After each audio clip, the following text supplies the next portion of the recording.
سے social media پر بھی آپ کی ایک اچھی گرفت ہے، جہاں پر آسان دین کے نام سے جو چینل آپ کا ہے، تقریباً 1,32,000 اس کے سبسکرائبر ہیں اور بہت ہی شاندار کام آپ کرتے ہیں. اور ساتھ ہی ساتھ خطبات آسان دین کے نام سے بھی 3 جلدیں ہمارے سامنے ہیں، جو بہت ہی قیمتی سرمایہ ہے. وقت مجھے اس بات کی اجازت نہیں دیتا کہ میں اپنی بات کو طویل کروں. آپ بہت ہی انتظار کر رہے ہیں مہمان خصوصی کا. میں مولانا آصف صاحب ممبئی والا کو دعوت سخن دیتا ہوں کہ آپ تشریف لائیں. ہم آپ تمام کو سننا چاہتے ہیں. السلام علیکم ورحمۃ اللہ وبرکاتہ. الحمد للہ وکفا وسلام علی عباده الذین اصطفى. اما بعد، اعوذ باللہ السمیع العلیم من الشیطان الرجیم. بسم اللہ الرحمن الرحیم. الحمد للہ رب العالمین الرحمن الرحیم مالک یوم الدین. ایاک نعبد و ایاک نستعین. وقال تبارک وتعالی وما ارسلنا من رسول الا بلسان قومه. صدق اللہ العظیم. ہر ابتدا سے پہلے ہر انتہا کے بعد ذات نبی بلند ہے. ذات خدا کے بعد دنیا میں جس قدر احترام کے قابل ہے لوگ، میں سب کو مانتا ہوں مگر مصطفیٰ کے بعد صلی اللہ علیہ وسلم. واجب الاحترام میرے محترم بزرگوں، دوستوں اور عزیزوں اور پردہ نشین میری مائیں اور بہنیں، رب کریم کا بے انتہا شکر گزار ہوں کہ اللہ عز و جل نے اس عظیم جلسے میں حاضری کی سعادت میسر فرمائی اور اپنے میزبان مکرم جناب مفتی عبدالحق صاحب ندوی حفظہ اللہ کا دل کی عطا گہرائیوں سے شکر گزار ہوں کہ اس عظیم الشان جلسے میں شرکت کی، اس عاجز کو دعوت مرحمت فرمائی. اور دل اتنا مسرور ہے، الفاظ بے قابو ہو رہے ہیں کہ اس پروگرام کی عظمت اور اس کی اہمیت اور اس کے کمالات اور اس کے محاسن کو یہ عاجز ان الفاظ میں بیان کرے. یہ قدیم صالح جدید نافع کا جو سنگم ہمارے مولانا عبدالحق صاحب اور ان کی پوری ٹیم نے بنایا ہے، یہ بہت ہی خوش آئند اور قابل تعریف پہلو ہے. رب کریم اس کی افادیت کو اور آگے پہنچائے، ان خدمات کو ترقیات کے بام عروج تک پہنچائے. بس تعریف اور اس پروگرام کی کامیابی کے تعلق سے اور یہ جو پورا اسکول کا نظام اور مدرسے کا نظام ہے، اس کے تعلق سے ایک تعریفی بات یا دعائیہ بات یا عاجز یہ کہہ سکتا ہے کہ ہمارے مولانا صاحب یہاں ہمیں یہ بتا رہے تھے کہ 3 قسم کی انگریزی ہے، ایک تو آسٹریلین، ایک US، ایک UK. ہم یہ کہتے ہیں آج کے اس پروگرام کو دیکھ کر یہ کہا جا سکتا ہے کہ ہندوستان اور ہمارے بھارت دیش کا فیوچر بہت زیادہ مستقبل روشن ہے، بڑا تابناک ہے. اور انشاءاللہ عنقریب وہاں چوتھا نام انڈیا کی انگلش کا بھی آئے گا اور ہمارے اس بیت العلوم اور مدرسہ حصہ کا بھی یہ نام انشاءاللہ وہاں پر رقم کیا جائے گا. دل کی گہرائیوں سے اس پروگرام کے انعقاد کرنے والے، پروگرام پیش کرنے والے سب کی خدمت میں ہم ڈھیروں مبارکبادیاں پیش کرتے ہیں. تقریباً اس عاجز کو 15 سے 20 منٹ کا وقت دیا گیا ہے، اس میں اپنی بات مکمل کرنی ہے. 2 عنوان پر آپ کی خدمت میں بات کرنی ہے. حضرت مولانا عبدالحق صاحب نے ہمیں جو ٹائٹل اور عنوان اور موضوع دیا تھا، چونکہ یہ پرسنالٹی ڈیولپمنٹ کا پروگرام ہے تو اس میں اسپیچ دی جاتی ہے، تقریر کی جاتی ہے. تقریر کے اصول اور آداب کیا ہے اس کے لیے تو بڑا وقت درکار ہے. ابھی تھوڑے وقت 1 مہینے پہلے اس عاجز کو جامعہ اشاعت العلوم عقل کنواں کا جو مدرسہ ہے، جہاں ہزاروں کی تعداد میں بچے پڑھتے ہیں اور تقریریں کرتے ہیں، وہاں اسی عنوان پر اس عاجز کی حاضری ہوئی تھی، وہاں اسی عنوان پر بات کی گئی تھی. تو ایک تو ہمیں یہ عنوان آپ کی خدمت میں پیش کرنا ہے اور دوسرے اساتذہ کرام اور ٹیچرز کے لیے کیا اصول اور آداب ہونے چاہیے. پہلی بات ہم یہ عرض کریں گے کہ ہر استاذ اور ہر ٹیچر انما بعثت معلما انما بعثت لاتمم مکارم الاخلاق. ہر استاذ چاہے وہ جو بھی پڑھا رہا ہو، ہر استاذ اپنے اسٹوڈنٹس اور ودیارتھیوں کا جہاں معلم اور استاذ ہے وہاں اس کو مربی بھی ہونا چاہیے. لِأُتَمِّمَ مَكَارِمَ الْأَخْلَاقِ میں صرف اشارے کروں گا, وقت کی تنگی کی وجہ سے بہت زیادہ ڈیٹیل میں سمجھانا مشکل ہوگا. بس پیغام یہ ہے کہ ہر استاذ اپنے اسٹوڈنٹس کا جہاں معلم ہے وہاں اس کو مربی بھی ہونا چاہیے, تربیت کرنے والا بھی ہونا چاہیے. اور بہت خوشی آج کے اس جلسے میں حضرت مولانا عبدالحق صاحب نے ایک بات جو فرمائی, قدیم صالح اور جدید نافع کو ملا کر جو انگریزی پڑھایا جا رہا ہے, اس میں ایک اعتراض اور ایک بات ہمیشہ یہ آتی ہے کہ انگریزی سے انگریزیت کا غلبہ ہو جاتا ہے. تو اس مدرسے میں جہاں انگریزی اچھے انداز میں, انگلش اسپیکنگ اچھے انداز میں سکھائی جا رہی ہے اور اس کے ساتھ ساتھ اس کی بھی محنت کی جا رہی ہے کہ ہمارے ان اسٹوڈنٹس پر انگریزیت کا غلبہ نہ آ سکے, دینیت کا غلبہ رہ سکے, اس کی کوشش ہو رہی ہے. اس سے دل بہت زیادہ مسرور ہوا, بہت زیادہ خوش ہوا. سورہ فاتحہ کی جو ابتدائی آیات آپ کے سامنے پڑھی گئی اس کی روشنی میں یہ بات عرض کرنا ہے کہ ہر استاذ جو مربی ہے, تخلقوا باخلاق اللہ کی روشنی میں سورہ فاتحہ کی ان آیات کو سمجھیں کہ اللہ عز و جل اصل مربی ہے. الحمدللہ رب العالمین, اصل تربیت کرنے والی ذات اللہ کی ہے. معلم اور مربی میں کیا صفات ہونی چاہیے آگے 2 آیت میں اللہ عز و جل نے بتایا. الرحمن الرحیم, اس میں رحمت کا مادہ, شفقت کا مادہ, ہمدردی کا مادہ ہونا چاہیے. نمبر 2, دوسری صفت یہ ہونی چاہیے مالک یوم الدین, یعنی داروگیر کی صفت. وائی, اگر آپ نے غلط کیا, اسٹوڈنٹ نے غلط کیا تو پوچھا جائے کہ بیٹا آپ نے ایسا کیوں کیا.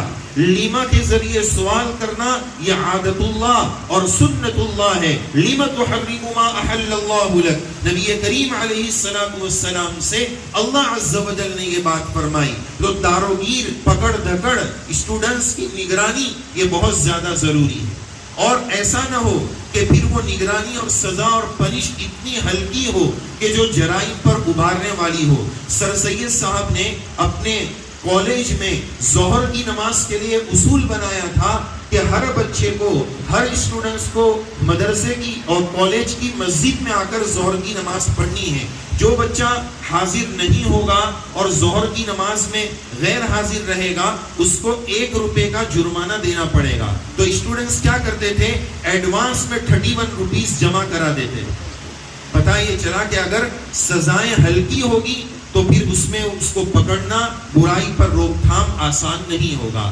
اگلی بات, ایاک نعبد, اگر ہم معلم ہے, ٹیچر ہے تو میرے اندر کوئی بڑائی نہیں ہونی چاہیے. یہ تو میرے رب کا کرم ہے کہ دین اور ایجوکیشن کے لیے اللہ عز و جل نے مجھے قبول کیا ہے اور میں امت کے نونہالات کو دین کا پیغام, شریعت سنت کا پیغام, ایجوکیشن کا پیغام دے رہا ہوں. ڈاؤن ٹو دا ارتھ, زمین پر رہنا, تواضع سیکھنا. من تواضع للہ رفعہ اللہ, یہ صفت ہمیں اپنے اندر پیدا کرنے کی ضرورت ہے. وَإِيَّاكَ نَسْتَعِينُ, اور جب اپنے اسٹوڈنٹس کو پڑھائیں تو اپنی صلاحیت پر ناز نہ ہو, اللہ ہی سے ہم مدد چاہتے ہیں. یا اللہ ہماری کوئی صلاحیت نہیں, بس یہ تو آپ کا کرم ہے کہ آپ نے ان نونہالان کی خدمت کے لیے ہمیں قبول فرمایا ہے. رب کریم علم دینے کے لیے, ایجوکیشن دینے کے لیے آپ کی مدد کے ہم طلبگار ہیں. رب کریم ہماری مدد فرما دیجئے. یہ ایک عنوان ہوا. دوسرا عنوان ہمیں جو دیا گیا تھا کہ تقریر کیسے کی جائے. تقریر اور اسپیچ درد دل امت کے سامنے پیش کرنے کا نام ہے, صرف لفاظی کا نام نہیں ہے. یہاں جب ایک پروگرام پیش کیا جا رہا تھا اس میں ایک بات یہ کہی جا رہی تھی کہ ہمیں اچھے اسپیکرز کی, اچھے مقررین کی تقریر سننا ہے. تو کیوں سننا ہے, اس کے ریزنز, اس کے اسباب, اس کی وجوہات بتائی جا رہی تھی. یہ عاجز اپنی طرف سے اس میں ایک اور وجہ ایڈ کرے گا جو اس عاجز کا خود کا عمل ہے. ہم اسٹڈی تو کر لیتے ہیں, تیاری تو کر لیتے ہیں, مطالعہ کر کے مواد تو پیش کر دیتے ہیں, لیکن اس مواد کے لیے جو درد دل چاہیے وہ اہل اللہ کی بات سن کر آتا ہے. یہ عاجز اپنے واعظ کی تیاری کے بعد واعظ پیش کرنے سے پہلے کسی اللہ والے کا واعظ اور 2 رکعت نماز کا اہتمام اس نیت سے کر لیتا ہے کہ یا اللہ اس بات میں تاثیر آپ ہی ڈال سکتے ہیں. الفاظ تو تاثیر سے بنتے ہیں تلفظ سے نہیں. الفاظ تو تاثیر سے بنتے ہیں تلفظ سے نہیں. اہل دل آج بھی آگے ہیں اہل زبان سے. اور مقرر میں کیا صفات ہونی چاہیے؟ نگاہ بلند، سخن دل نواز، جاں پرسوز. یہی ہے رفت سفر میر کارواں کے لیے. ہر مقرر میں، ہر اسپیکر میں 3 باتیں ہونا ضروری ہے. نمبر 1، پہلے ایگزامپل سمجھیں کہ مقرر کی مثال ڈاکٹر کی طرح ہے.